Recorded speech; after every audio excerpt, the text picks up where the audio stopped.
Aquino of the North District of Butuan and his wife, Ini, Vice Mayor Reggie Shata and his wife, Sam, distinguished members of the Sangguniang Panlungsod and their families, former city officials here present, our partners from the Regional Line Agency, our partners from the AFP, DMP, the BFP, Philippine Navy, the Philippine Coast Guard, and other uniformed service, civil society organizations and people's organizations,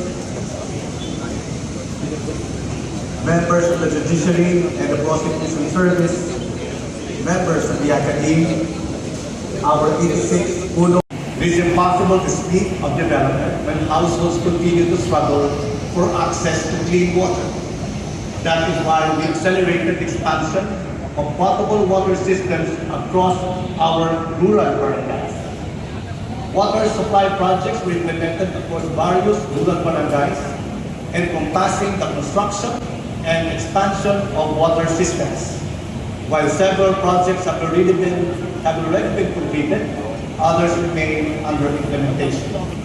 As of the reporting period, the city's water supply projects have achieved an overall physical accomplishment of 85.5%, reflecting steady progress toward improving access to safe and reliable water services in the rural barangays. As Butuan continues to invest in resilient and climate-adapting infrastructure, we have sustained the implementation of urban drainage programs to strengthen the flood mitigation across the city.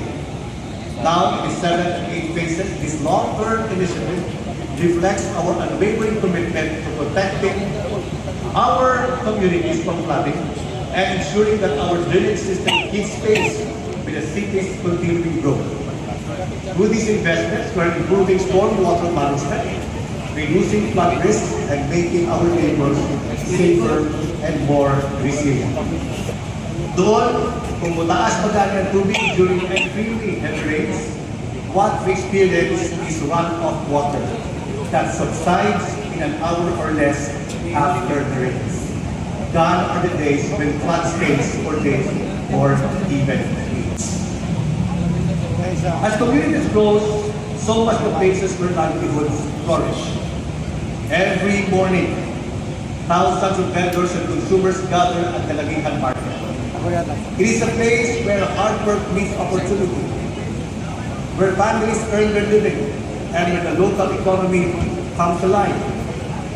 We will now commence the rehabilitation and upgrading of the Lagihan North Market.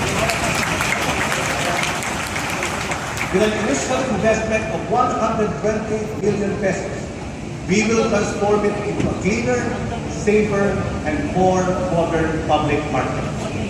The project will cover improved market structures, utilities, drainage systems, the construction of a state-of-the-art new fish landing, and other essential facilities that will make the market more efficient and more convenient for vendors and consumers alike. Recently, we have already broken ground for phase 1, the new fish landing, which is double the size of the current fish landing. We shall commence construction within the month or next, while phase 2 will modernize the wet market, fish, and meat sections. Guided by data-driven master planning, we envision the Lagihan Market as a renewed source of pride for everyone. A vibrant marketplace where we can proudly showcase our products, our food, and the entrepreneurial spirit of our people. But cities are not remembered only by the compensation, in recognition of their unwavering commitment to efficient delivery of public services, or on behalf of the city government. As I conclude,